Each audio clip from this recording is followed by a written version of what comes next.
Morning everyone, welcome to channel e Pathshala. आज मैं आप लोगों को बताने वाली हूँ हिस्ट्री पैथोलॉजी का सब्जेक्ट सिलेबस ओके। नॉर्मली ये बीएड सेकेंड सेम में आपको देखने को मिलेगा, बट ये हिस्ट्री पैथोलॉजी का सिलेबस है। ठीक है, तो हम लोग एक एक करके थोड़ा सा इसको डिस्कस कर लेंगे। ये जो सिलेबस है मैंने ऑफिशियल वेबसाइट से निकाला है, सो इसमें कोई डाउट का कंडीशन बनेगा ही नहीं। ठीक है, इसके साथ में आपको बता दूं डीएवीवी वेबसाइट का डीएवीवी जो यूनिवर्सिटी है उसका सिलेबस है। मैक्सिमम जो होते हैं नॉर्मली सिलेबस एक ही फॉलो करते हैं हम लोग। ठीक है, तो स्टार्ट करते हैं विथ फर्स्ट यूनिट। देख लीजिए, इसमें आपको दिख रहा है भैया कितनी यूनिट है। ये देखिए टोटल 4 यूनिट्स है अपने को, है ना। मैं कोशिश करूँगी, चूँकि आपके आज एग्ज़ाम फॉर्म आ गए हैं, आज से मतलब आज जो डेट जिस तारीख को मैं वीडियो बना रही हूँ उसी दिन आज ही आप लोग एग्ज़ाम फॉर्म आ गए हैं। अभी मैंने आपको सिलेबस बता रही हूँ। और बीएड मैक्सिमम जो क्वेश्चंस होते हैं, मतलब मैक्सिमम एग्ज़ाम्स में जो क्वेश्चंस होते हैं अंडर ग्रेजुएशन में, तो वो कॉन्सेप्चुअल कम रहते हैं और थोड़ा थोड़ा मतलब बोल सकते हैं सिलेबस से एज इट इज़ उठा लिए जाते हैं। ठीक है, जैसे अगर हो गया हिस्ट्री एंड आर्ट और साइंस, तो इसका एक उठा लेगा कि हिस्ट्री कला है या विज्ञान। ठीक है, इसको बताइए। तो इस प्रकार से आपको क्वेश्चंस मिल सकते हैं। ठीक है, सबसे पहले हम लोग इसलिए हमको सिलेबस का थोड़ा सा थ्रू आउट होना पड़ता है कि एक्चुअली में सिलेबस में क्या है, बिकॉज हमको जो भी पेपर आता है तो वो पेपर के एटलीस्ट हमको जो 14 क्वेश्चन उसमें से 11 करने ही होते हैं। ठीक है, तो अगर हमने कुछ चीज़ें अगर सिलेबस के गो थ्रू होते हैं, थोड़ा सा समझते हैं, तो हमको ये पता होता है भाई साहब पढ़ना क्या है। ठीक है, क्योंकि बुक्स जो होती हैं ऐसा तो है नहीं कि बिल्कुल एज इट इज़ उसके ऊपर बिल्कुल समर्पित बुक्स बनी है, तो जितना है उतना ही पढ़ सकते हैं हम। पढ़ना है हमें, खूब पीएचडी भी नहीं करना है। ओके, बहुत सारी बातें हो गई है, तो स्टार्ट करते हैं with first unit, that is nature and scope of history. ठीक है, तो हिस्ट्री की प्रकृति और हिस्ट्री का क्षेत्र क्या है, इसमें आपको ये बताना है। ठीक है, अब इसके अंतर्गत आपको क्या क्या चीज़ें पढ़ना है। फर्स्ट थिंग आपको पढ़ना है कि हिस्ट्री का मीनिंग क्या है। ठीक है, उसका मतलब अर्थ क्या है, नेचर क्या है और उसका क्षेत्र क्या है। इसका वीडियो मैंने बनाया है जहाँ तक मुझे ध्यान है। ठीक है, हिस्ट्री एंड आर्ट और साइंस, हिस्ट्री कला है या विज्ञान है। ठीक है, then modern concept of history अभी क्या चल रहा है, उनका उसका एक्सप्लोरेशन, उसका क्रिटिसिज्म, सिंथेसिस ऑफ एक्सपोजिशन। ठीक है, तो अभी वर्तमान जो कंसेप्ट है हिस्ट्री का वो कैसा है। ठीक है, उसके बाद है डिफरेंट लेवल्स ऑफ हिस्ट्री। जो मेनली जो लेवल्स है हिस्ट्री के 3 लेवल है। वर्ल्ड हिस्ट्री मतलब विश्व इतिहास हो जाएगा, राष्ट्रीय इतिहास हो जाएगा, स्थानीय इतिहास हो जाएगा। रीजनल स्थानीय नहीं बोल सकते हम, इसको बोल सकते हैं स्थानीय, तो अपना लोकल हो जाएगा। ठीक है, रीजनल मुझे अब याद नहीं आएगा उसका हिंदी वर्ड। ठीक है, बाकी मैंने इसका जो वीडियो बनाया है सीरियसली बहुत बेकार वीडियो बनाया है, उसका मैं आपको वीडियो उसी नोट्स से, चूँकि मेरे पास पहले इतना कुछ था नहीं वीडियोस बनाने के लिए, तो मैं उन्हीं नोट्स से आप लोगों को वापस से इसका वीडियो अपलोड कर दूँगी। ठीक है, और इसके अलावा आपको कुछ भी डाउट होता है तो आप मुझे कमेंट करके बता दिया करो। मैं बोल रही हूँ, देखिए आप पर्सनल कमेंट मत कीजिए। ठीक है, व्हाट्सएप पे मुझे मत कमेंट कीजिए, मुझे यूट्यूब पे कमेंट्स कीजिए। ठीक है, द नेक्स्ट डे, हाँ, और इस वीडियो के लिए तो मेनली मुझे आरती मैम ने बोला था कि हिस्ट्री का उनको सिलेबस समझ नहीं आ रहा है। ये नॉर्मली मैं देखा जाए तो एक आरती मैम के लिए वीडियो बना रही हूँ, बाकी ऑब्वियसली आप लोगों के काम भी आएगी। ठीक है, मतलब मेरा ऐसा है कि जितनी आप लोगों की हेल्प कर सकूँ, जितनी कोशिश हो सके कि मैं आपकी हेल्प करूँगी। ठीक है, द नेक्स्ट यूनिट है AIIMS and objectives of teaching history. ठीक है, मतलब हिस्ट्री पढ़ाने के क्या एम्स और क्या ऑब्जेक्टिव हैं। ठीक है, उसके लक्ष्य और उसके उद्देश्य। ठीक, अब इसमें हम लोगों को क्या पढ़ना है, meaning and importance of teaching history in secondary school. ये तो भैया क्वेश्चन उसका फेवरेट है। ठीक है, मतलब हिस्ट्री का अर्थ और उसकी महत्व कहाँ पे, सेकेंडरी स्कूल में। सेकेंडरी स्कूल जो होती है ना, मिडिल 12th तक जो होती है। ठीक है, तो उसमें हिस्ट्री पढ़ाने का क्या महत्व है। ठीक है, then aims of teaching history. Aims में हमको नॉर्मली कौन कौन से एम्स है, जो एक राजनीतिक क्या बोल सकते हैं, सीमितता बोलते हैं इसको, कंसाइंस को, अंडरस्टैंडिंग ऑफ करंट इवेंट्स, मतलब वर्तमान जो हमारे इवेंट्स है उसकी समझ, then democratic citizenship, then understanding of union and state government.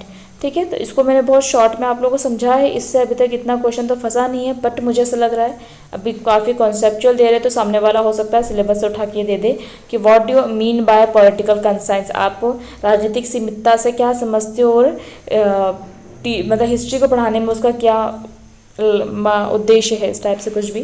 Then next है functional awareness of rights and duties of citizens.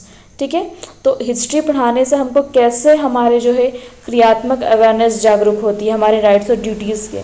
ठीक है, नॉर्मली जब हम अपने पास्ट को जानते हैं ना, तभी हमें अपने मतलब जो क्या बोल सकते हैं, जैसे हम गुलाम रहे हैं अंग्रेजों के समय, तो हमने हमारे कुछ राइट्स बनाए हैं, हमारे कुछ अधिकार हैं, हमारे कुछ कर्तव्य हैं, तो हम किससे सीखें भैया, हमारे पास्ट से सीखें। तो इसी प्रकार इसका आंसर आएगा।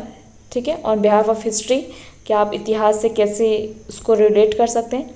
Then instruction objective and values of teaching history and civics.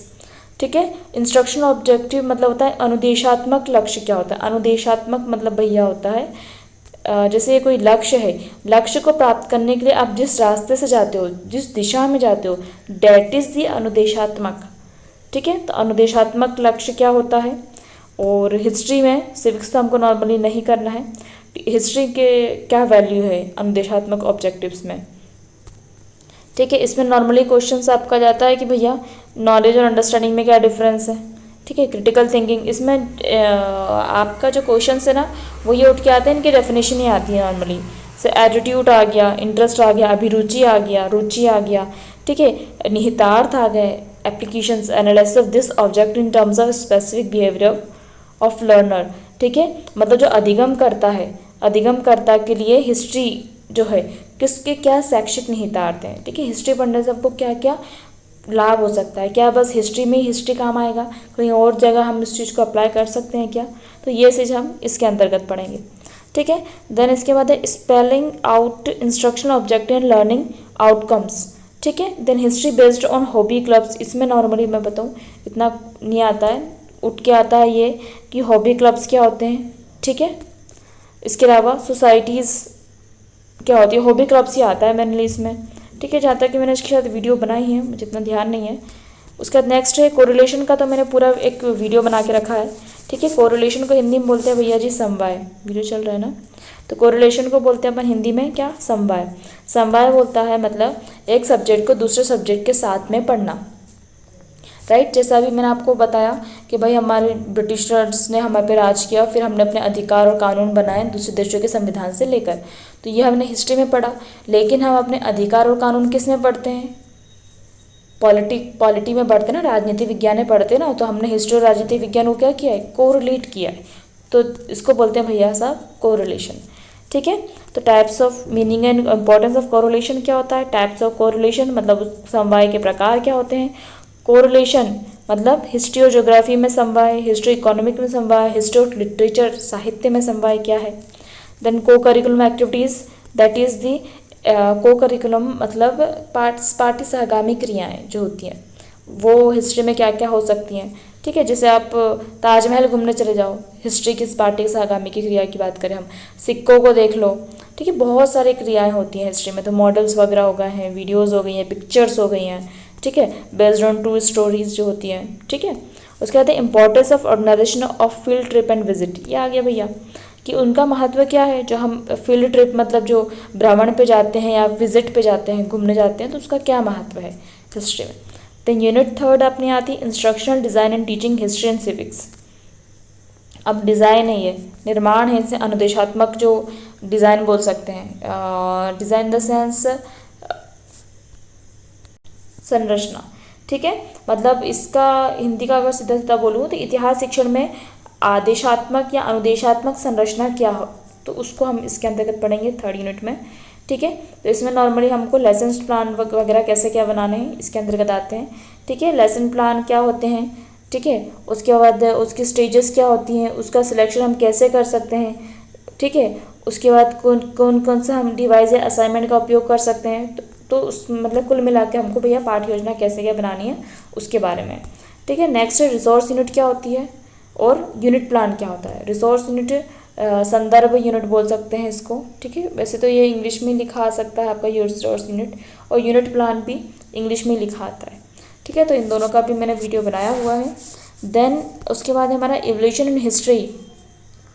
ठीक है, क्या होता है, मूल्यांकन क्या होता है हिस्ट्री में, डिफरेंस बिटवीन, ये तो भैया बहुत इंपॉर्टेंट क्वेश्चन है, डिफरेंस बिटवीन मेजरमेंट, मूल्यांकन, असेसमेंट इन इवोल्यूशन।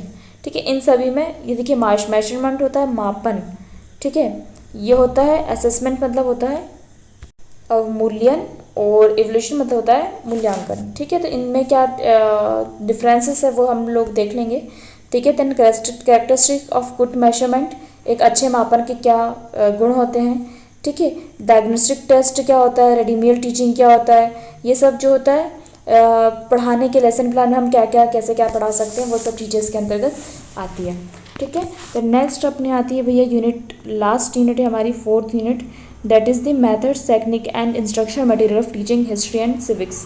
इसका हिंदी में आपको बताऊं तो इतिहास शिक्षण की विधियां, तकनीकी और उसकी आदेशात्मक सामग्री या निर्देशात्मक सामग्री, जो भी आप बोल दो, राइट। तो सबसे पहले आप लोगों को इसमें देखना है कि भैया meaning and need of method, आपको किसी भी विधि क्या होता है, ठीक है, कोई भी मेथड क्या होता है, उसकी आवश्यकता क्यों है, ठीक है। उसके बाद नेक्स्ट है अपना मेथड्स ऑफ टीचिंग हिस्ट्री, क्या क्या कर सके आप, डिस्कशन कर सकते हो, है ना, चर्चा कर सकते हो, प्रोजेक्ट दे सकते हो, समस्या समाधान पे कर सकते हो, ठीक है, ड्रामा कर सकते हो, बायोलॉजिकल एक्टिविटीज़ कर सकते हो, ठीक है, learning strategy, instruction material on history, ठीक है। तो इंस्ट्रक्शन मटेरियल आप कोलेटरल रीडिंग कर सकते हो, ठीक है, एक के साथ एक को पढ़ना, कोलेटरल रीडिंग।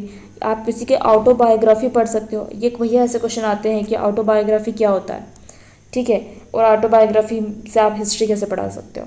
मैगजीन्स होती है, न्यूज़पेपर होते हैं, ड्रामाज होते हैं, जर्नल्स होते हैं, ठीक है, रेडियो, टेप रिकॉर्डर, ये सब चीज़ें आप किन किन विधियों से हिस्ट्री को पढ़ सकते हो या पढ़ा सकते हो, राइट।